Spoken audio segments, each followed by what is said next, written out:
भैया यही पर भाव याद आई कैसे कैसे एको होता है पिछड़ा से चूक न जाती, एको होता है पिछड़ा से चूक न जाती। बताई पढ़े की उम्र में यह गाना बोले रही मास्टर 70% दे रहे हैं। लगाई दी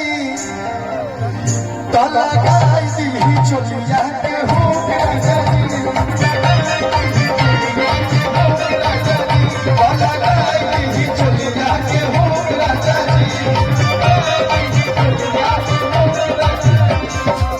केसिया बिछाले पहले निसारी लाली लगाई।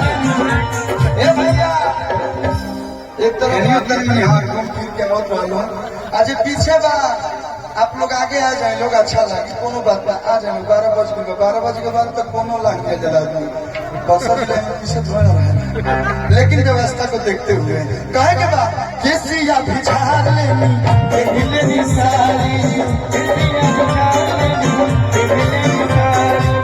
लाली लगाई लेनी बाबा सवारी लाली लगाई लेनी बाबा सवारी। एको होता जब पिछड़ा से छूप न जाती, एको होता जब भैया भाई सरवन पल के देखा तरा बुझा तक योइला तो बुझाला मारे हो तेरे का हमारे आराम से सरवन पाल की।